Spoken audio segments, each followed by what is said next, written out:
I don't know if that was uncomfortable because I just unracked it myself. Anyway, how frustrating. Oh. Hi. What's that? Mwah. How are you? How are you? I'm good. Glad you're here. I need some unracking for a heavy bench press. What are we doing? So we have two options. Yes. Stick to the plan or don't stick to the plan. What's the plan? 195 for 3. Oh shit. All right. Good one. Yeah. You got to say, what's the not plan? Yeah. You know what I mean? Isn't that the logical sequence of that conversation? Or 195 is not a number. And we got 204. Same. Yeah, I've already done a double. But now, I'll tell you what this is riding on. A number of things, Dinny. My shoulder is scaring me lately. And now it's just been feeling a little bit funny. If I get it in the line perfectly, we're on. Okay. So you got a little bit of pressure, Dinny. Yeah, you can handle the pressure. Yeah, so I would like an unrack from early on. So I just did 80 kilograms and it felt uncomfortable unracking. Let's see what 100 feels. But usually when I get a good unrack, it doesn't feel uncomfortable because you're placing it right in the spot. Anyway, so my team at YouTube, that's you guys, I guess you're my team. Today's arm day. But before I do arms, I'm going to do a top set on my bench. And if you were eavesdropping on that conversation I just had with Dinny, my plan is 195 for 3. And that's based on week 1 was 190 for triples. Sorry, 185 for triples. Last week I did 190 for triples, so we're going up in 5 kilogram increments. This week it's supposed to be 195 and then next week is 200. But it's just what I do when I get to funny numbers like that. 195 is just a non-number, don't you agree? And I'm so close to the 200 and I want the 200. So I could either be patient and hit what's due, or, you know what that means? Yeah, that means YOLO. That means YOLO. So anyway, let's see. Yeah.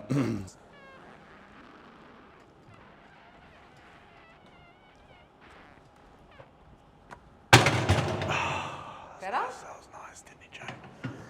That was way better. Thank you. I didn't even feel it. I didn't feel it. I didn't even feel it. That's how it should be. That's how it should be. And it'll get back to there where I am fine. But for now, we just have to deal with what we got, which is a silly shoulder. Silly shoulder. I'll tell you what I think the shoulder is. I think it's it's Teres Minor or Infraspinatus. I can feel it like trigger pointy, like on the back here, the back of my shoulder blade. So that's one of my rotator cuff muscles, the external rotators. And it's just like, when I press on it here, it's just like, oh, big trigger point. Very tender, very painful to touch. But if the line is right, then we're on. Then we're on.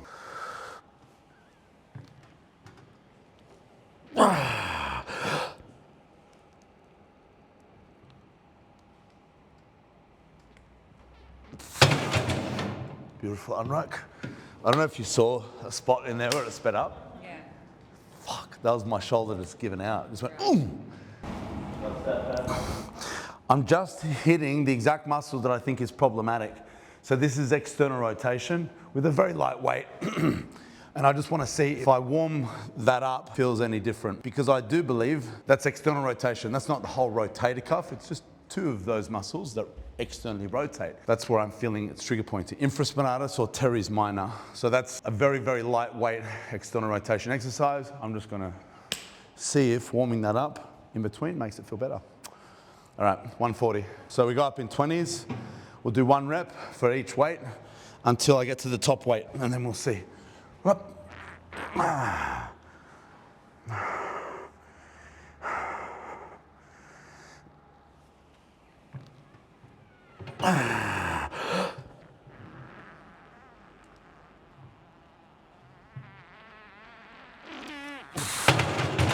Perfect. We went sideways. Yeah, I felt the sideways action. Huh? Yeah, but there was no pain. There was no pain. Good. That was probably, it went sideways because I was guarding probably. Yeah, I feel like we did that last week too. Yeah. Yeah, I think I do that a lot of times when I'm guarding. but that's okay. So this is what we do, is we set up the recorder and I calibrate. Every set I'm going to calibrate. Oh, thank you. You also changed the plate configuration. Yeah, it was a slight wardrobe malfunction. So we have the option of going 4 blues and a green, or 2 reds and 2 blues. I like a bit of a red plate in the mix. The red just looks nicer. Yeah, so, you know, here's a question for you guys. Men have a favorite color, and it's one of 2, blue or red. Blue or red, well, mine is red. Red because red is fast. Yeah, but some people's favorite color is blue, not me. I'm just not a blue person. So some people, when they do their everything configurations, like, I love the blue, but not me, I like the red. What do you think? Are you a red or a blue? And if you're neither, then put it in the comments. Yeah, I just think if you're neither of those, you're just trying to be contrarian for the sake of being contrarian.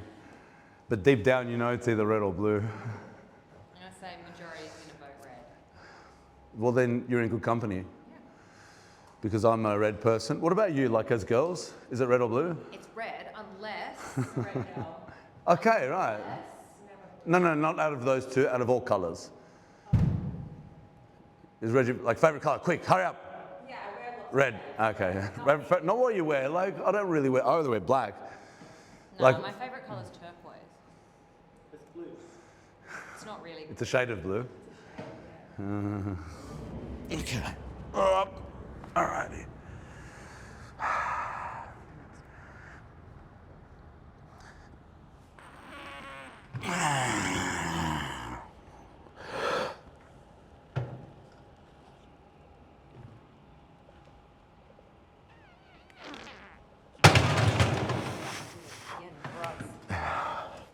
Oh, good. Feel light. Oh, good. I mean, they look strong.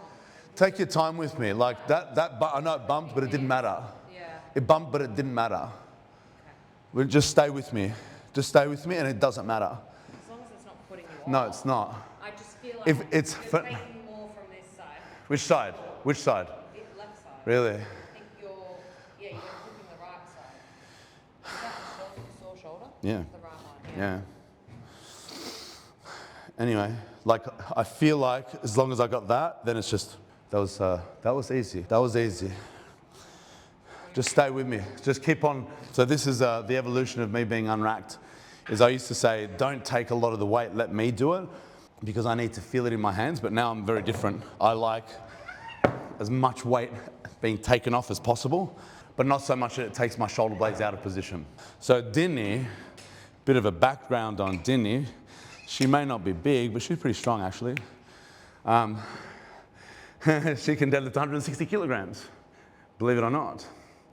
But I got the video footage to prove it. And I've also got the video footage to prove that once I failed 200 kilograms, I went for a set of 2. I got the first rep, missed the second, it was on its way down, and she stepped in and just went, and she just picked it up. So if you were wondering, what's this little one gonna do about it? She's gonna help is what she's gonna do. Quite a lot, as a matter of fact. But anyway, not today. Anyway. No, she's not gonna help today. She's gonna help with the unrack. But actually, that's what, I'm sure you feel it. You're taking off a lot of the weight for the unrack. But I appreciate that. You're welcome. That's what I need. That's what I need for today, to keep me. So all it is this position here for my shoulder, no pain. But it's kind of like when it's up or, you know, when it's out of that groove, it's uncomfortable. So from back here, if I have to exert force from back here, that's where it's hurting. That's probably why I'm not unracking very strong from back here. So just stay with me for a bit longer, stay slow, take as much weight as possible, and then here I got it. 180. 180 is next. This is my last warm-up.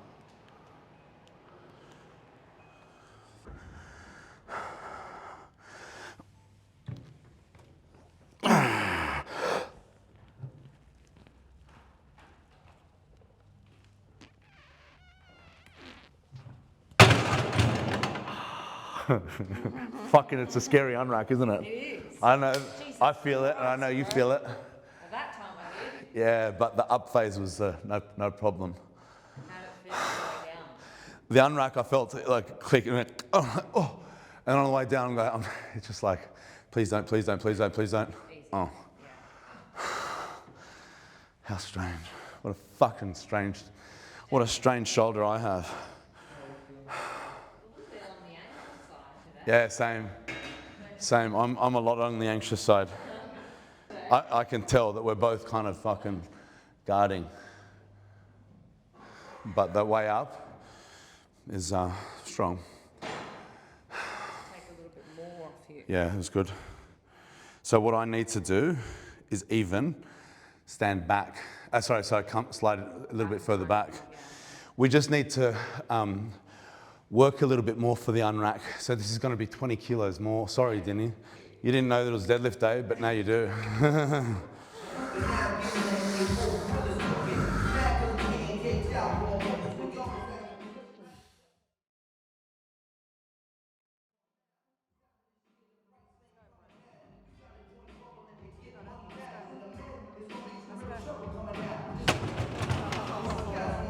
That was easy, but fuck. A little bit off line. I know I'm strong enough for it. I'm going to do another set. Didn't hurt at all with the unrack, but I definitely feel that the nerves got the better of me. Yeah. I feel that the line was off. Let's zoom. That was much better. Yeah, the unrack was the best. Yeah, it was more comfortable for sure. You were just rocking around. Rocking around. It was a good double. It's been a while since I've done a double that clean. Look, if I get 2 by 2, then that's a good day. Yeah, we have to always, like when we're at the heavy end of these days, we have to be able to know what to do if it doesn't go to plan. Yeah, it was like, if you look at the first rep, it's like the unrack was fine, but then watch as I'm coming down, look at my body. I'm just going, shaking around. That can't happen when you're trying to bench press a heavy weight. You gotta be rock solid. You can't shoot a cannon from a canoe. I'm gonna try again. I'm gonna give myself 8 minutes rest. Like, I don't feel that fatigued me. I don't feel that fatigued. A lot of the times when I push, I come out, I'm like, whoa, I'm done. But that one, I feel like that was a warm-up set. I've got to get the line perfectly. If I get the line perfectly, I'll get 3 reps on that. I hope I do. I hope I do.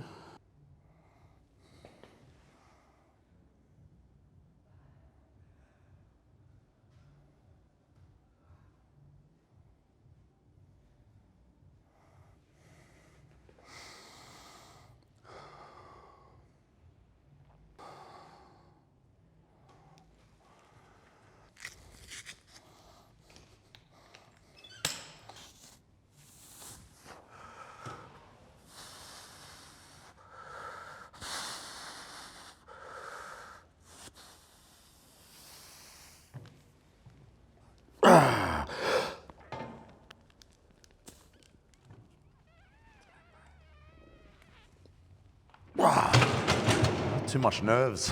It's too much anxiety.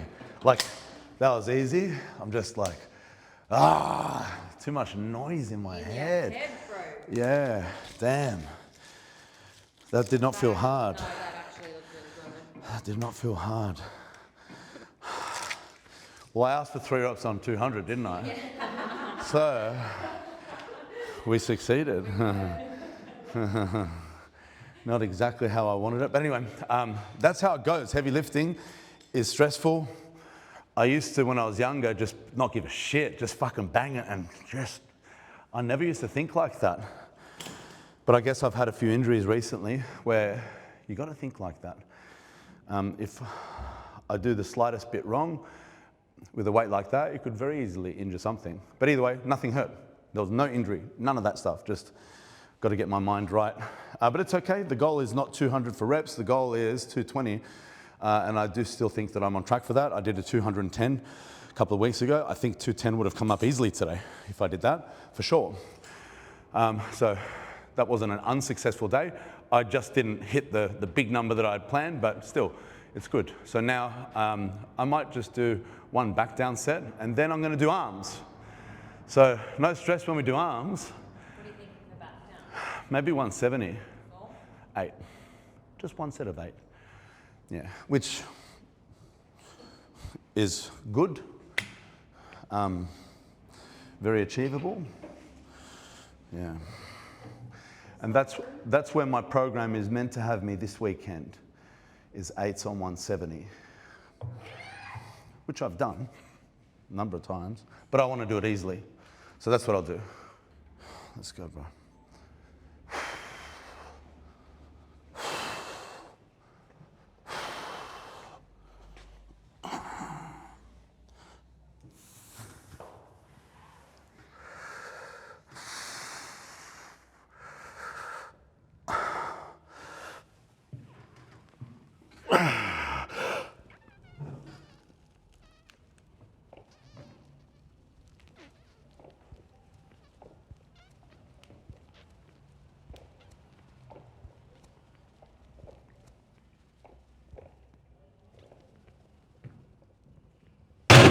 Ah, could have done 9. Could have done 9. I know, fuck. No, you didn't do the wrong thing. I was like, do I? Anyway, whatever. Thanks, thanks, Musti.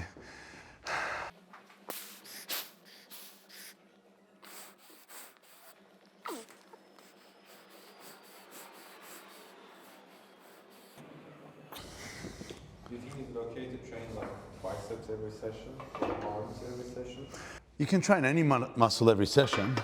You know, the ultimate formula for building a muscle is the stimulation and then there's the recovery, right? So, or the stimulus and the recovery. So if you're not giving enough recovery, then it's just not going to grow. I don't think it's necessary. I think you could probably go through phases where you specialize. So there is research that shows there was a study on quadriceps where they did 52 sets per week on quadriceps, and had multiple groups. One was doing the highest amount was 52, then there was a group with less and another group with even less than that. I don't know the exact numbers, but the group with 52 sets saw the most muscle gains. Now, that doesn't mean 52 sets is what you should be doing, but what it does show is that it is possible to specialize. Like if you try to do 52 sets on every muscle group every week, you don't have time to do it on every muscle group per week. That's all you do is spend the whole day in the gym every single day, because there's a lot of muscle groups, and the study was just done on quadriceps, right? But it does tell me that if you wanted to specialize on a specific lift or a specific muscle group, that you can do a phase of high volume, but it's just not practical to just do all year round. So you can do it every day. It's a smaller muscle group and it is a lot easier to recover. But I think once or twice a week is fine. You know, this is direct bicep work and direct tricep work that we're talking about. Typically, I'd like to go a little bit heavier, but my shoulder is just not super comfortable with this position. So we're going to see how this feels.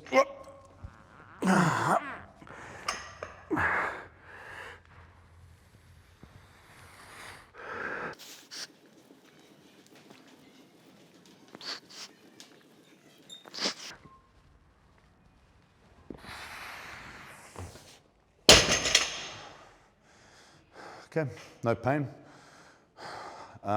Probably a bit too light, so I'm gonna have to go heavier. That's fine. So I did 15 reps, but when it comes to muscle building, you really wanna take it pretty close to fail-ish. You don't have to take it all the way to fail, but an exercise like bicep curl, tricep extension, the reason why you don't take everything to fail is because it's fatiguing. There's a risk of injury. And when I say fatigue, it's hard to recover from. So the fatigue can interfere with good sessions on the other days. But when it comes to the small muscle groups like the arms, that's not a huge problem. So taking those exercises to failure is probably what I do recommend, right? So if all you're doing is like big compound movements like squats and bench presses and deadlifts, I don't recommend taking those movements to failure, because if you're strong enough, breaking down technique or going to failure on those movements, can increase the risk of injury if you're strong enough. Most people aren't strong enough for it actually to injure yourself, so failing on a bench press, if you're doing like less than your body weight, you're probably not going to tear a pec. But if you're going to double body weight, which is what I was just doing, you can really tear something and break something. So context matters when it comes to going to failure. A lot of people say things like, don't go to failure because it increases the risk of injury. Not so fast. You need to be strong enough to be lifting heavy enough to actually be able to cause an injury. But either way, with these, I'm not lifting heavy enough. So for my arm exercises, choose rep ranges that are appropriate. 15 reps. If it's more than 15 reps, of course it can build muscle, but that's too much. That's too much. So that set doesn't count. That was a warm-up. I was hoping that 15 would be hard, but it wasn't hard enough to really be hugely stimulating. So I need to go heavier. But what I'm going to be doing is going between biceps and triceps. So that was a tricep exercise. That's my favorite. There's lots of different tricep exercise. And to be honest with you, they don't really hit different parts of the triceps, right? So according to research, right, let's use the research. It doesn't really matter what angle you press with. It targets, if you're doing isolation, it targets all heads equally. The angle of the humerus changes the length of the long head of the triceps. So if you do like overhead pressing, you're targeting the long head of the triceps in a more lengthened position. And if you have your arm by your side, such as like a cable press down, you're targeting the long head of the tricep in a shorter position. But according to research, it makes no difference in muscle hypertrophy.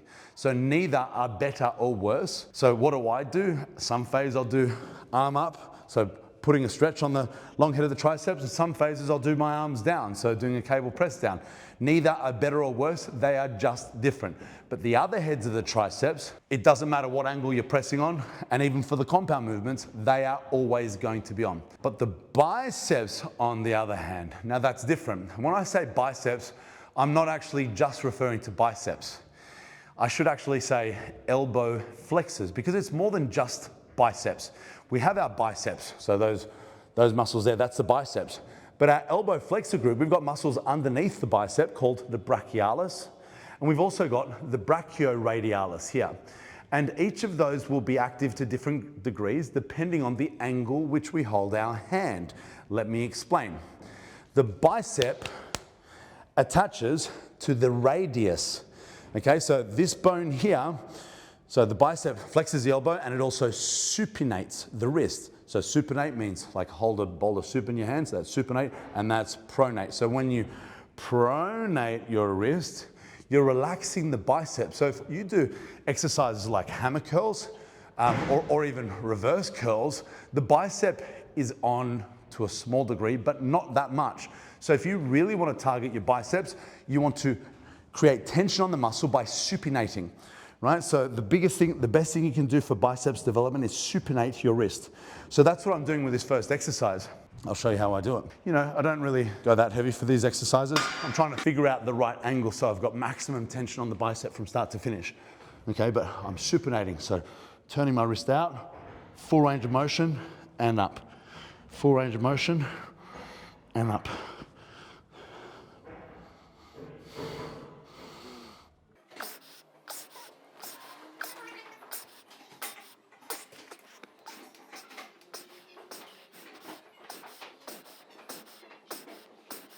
All right, so that's too light. That's okay, because that's a kind of a warm-up set. But still, I don't want to do huge reps on this. But the angle that I'm at, just so that you know, I'm kind of doing this more like a bodybuilder rather than a strength athlete. Strength athlete, I want to push the heaviest weight from point A to point B. What I'm doing here is I'm going by feel on where I feel the most tension. So up here, there's really not much tension. From here to here, so we're working with gravity. Right? A better exercise would probably be having a cable over there. That way there's constant tension through the full range of motion. But right now I'm kind of going through like, even from this position here, it's a lot of rest at the bottom. So it's like where I'm feeling the maximal tension, that's where I'm working. All right, so I guess I'm playing that one by feel. So that's 12.5 kilograms. I'll go heavier on the next one. All right, next up, we'll add a little bit of weight on the skull press.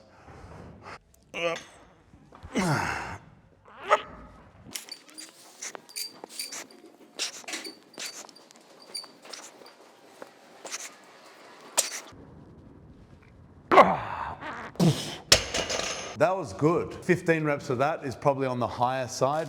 I could probably go heavier. My shoulder's in a funny, it feels funny, so that's why I was like hurting my shoulder to unrack from back here, which is why I need a lot of help for the unrack, and I thought that was gonna be problematic here. But it's actually okay. Let's talk tricep exercises. That's my favorite. If you've been following me, you've probably seen me do this exercise before. That's my favorite.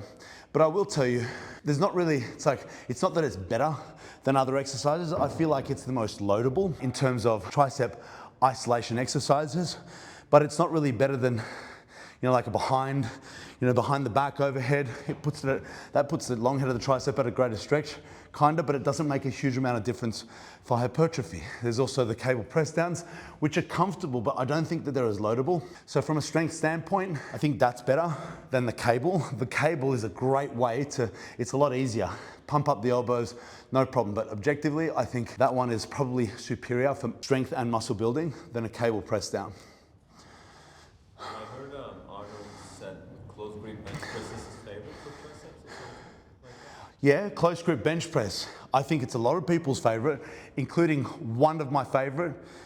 But what do we know about the long head of the tricep? It's a biarticular muscle, which means it crosses two joints, the shoulder and the elbow. So it performs elbow extension and shoulder extension. What did I say about compound exercises? So for a press, a bench press, even a close grip bench press, yes, it does put huge load on the triceps, but the long head of the tricep is performing shoulder flexion and elbow extension, which are conflicting actions of the long head of the triceps. So yes, a close grip bench press is great for triceps, but not as good for the long head of the triceps. So yes, include them, but just understand, you still need to isolate. That's a compound exercise. It's great to include, but you still need to isolate if you want to be hitting that long head of the triceps. Now you know. Back to biceps. So the weight that I should be doing for this is a little bit heavier than the 12s. Let's go 15. Not that much heavier.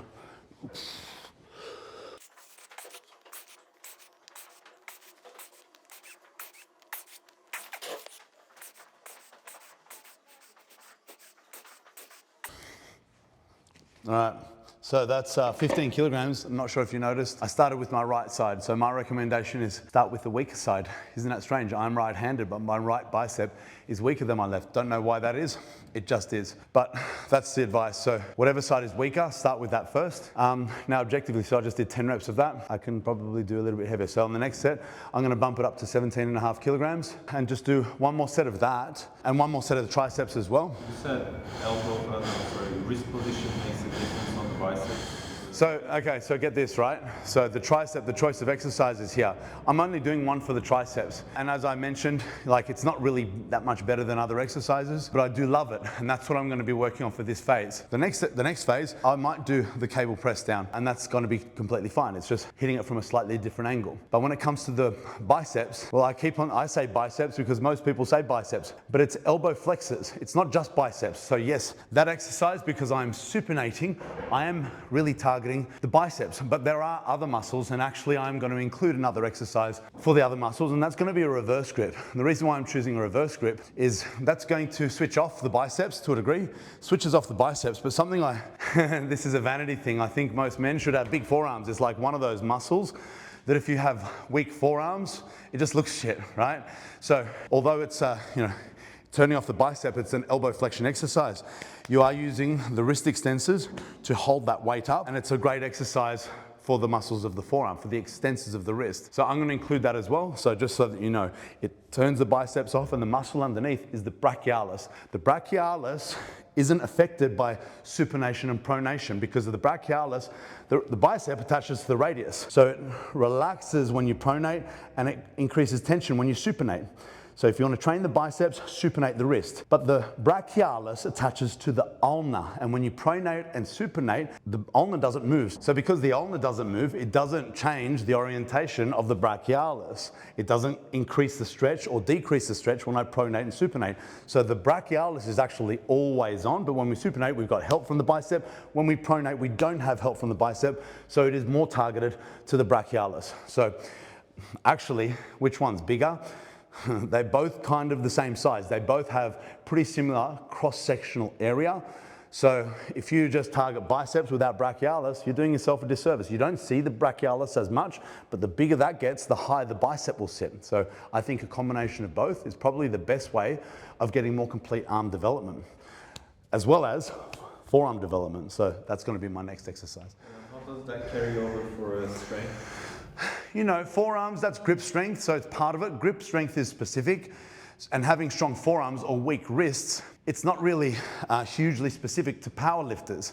But for life, having strong wrists, you know, for non-strength sports, you know, martial arts, rugby, things like that, having weak wrists and weak forearms is a weak point. You don't want weak points anywhere. So strong forearms and strong grip is pretty important. Not hugely important for powerlifting. Of course, you need to grip a barbell for a deadlift, but grip strength for a deadlift is hugely specific. So doing like wrist extensor exercises, stuff like that, it has a small strength benefit for grip strength for deadlifting, but nothing beats actually deadlifting for grip strength or specificity for grip strength for a powerlifter. So for me, for what my purposes are, full disclaimer, it's not really for strength.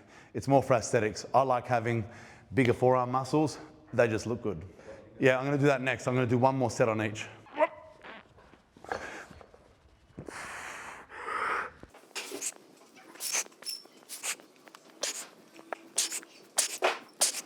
Oh, man. That was a good set.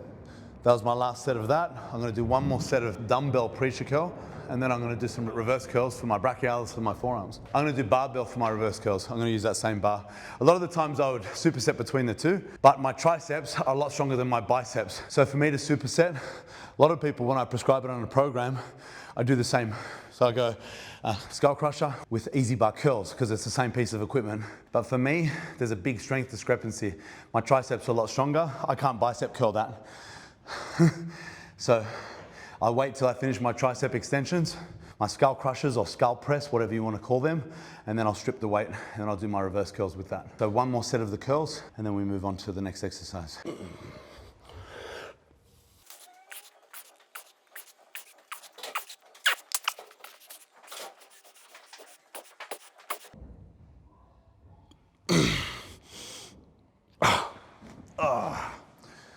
It's pretty good. Like what's pretty good is that right, I'd say that was my limit. The left one, I said it's stronger, but not by much, actually. That seems pretty balanced, but yeah, definitely my left is stronger. Either way, good exercise. Next up, we'll do some reverse curls.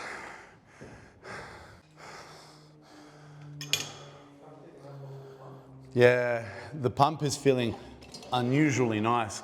When I say unusual, it's because I don't really train arms much, but I know that I need to. And guess what I've decided? So I did say that all you need is one tricep exercise, and that's true.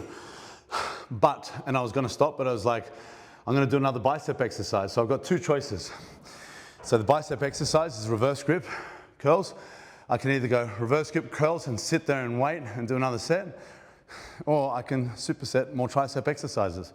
So instead of the lazy approach and just sitting there, I'm just gonna add a little bit more tricep volume with a very easy exercise. So that's the tricep extensions. Now, when I do the tricep extensions first, typically I can do the whole stack here. I'm in a fatigue state, so maybe that'll be hard. If it is, good. Good. This is just for the pump. I'm not gonna do a drop set. You can. So drop sets, they're not really that much better. You know, they're okay. It's a great way of adding a little bit extra volume if you're short on time, especially. You know, you do a set. So here, check this out. It's a whole stack, you know, so do a set until that all fails, and then, you know, reduce the load by whatever percentage, and then keep on going, and then reduce the load again, and then keep on going. So what's the idea of that? The idea of that is to take the muscle to fail and then fatigue the other smaller muscle fibers. So it's basically when you take the muscle to fail, you're getting the biggest fibers first. So you take all of the type 2 muscle fibers. The type 2 are the biggest ones. They're the strongest, most explosive, and the biggest potential for hypertrophy. So you fatigue all of those, and then you keep on going, keep on going. The idea is to fatigue all of the other fibers that are left over. Now, the idea of that is it's kind of like rubbish volume, right? So if you trained it hard enough on the first set, all of the good stuff is done. So, you know, you get the law of diminishing returns. If you keep on going with all the drop sets, it's kind of like junk volume-ish. Does it work? A little bit. Is it worth it? Maybe not. So no, I'm not going to do drop sets today because I'm not short on time. I am taking my sweet old time for this, and it's not really going to give me extra benefits. So I'm going to do the whole stack on set 1 of this and see how I go.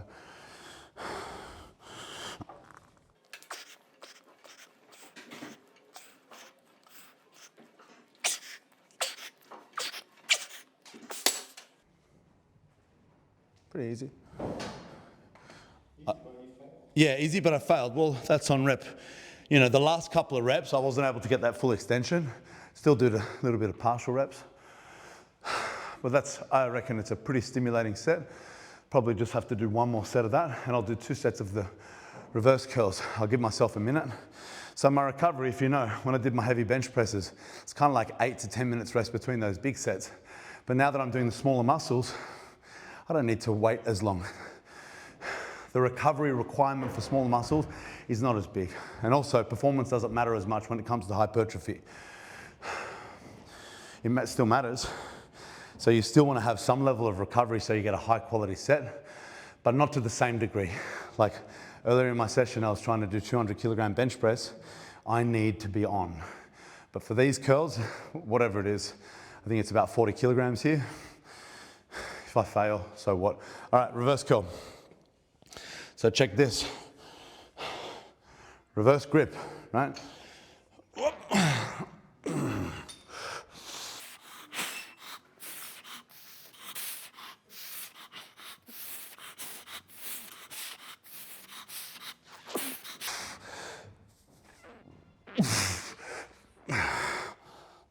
Couldn't even get 10. They're fried. 1 more set of each, and then I'm done. Right, and that's it. I'm going to keep on doing that. So that's a really great day for me. That's my heavy bench. And so on my heavy bench press day, it's a great way of kind of not having a huge, heavy session for everything. Heavy bench press, and the rest of it is just going to be arm work, which absolutely complements all of my other stuff. But it's a great way to kind of divide up the session. So if I just did more heavy stuff for the whole session, it's really fatiguing, really hard to recover from. But that's a great addition to my training. And I'm going to be back again next week. So hope you enjoyed that arm session. If you want bigger arms, you need to isolate it. You can't just rely on the compound movements.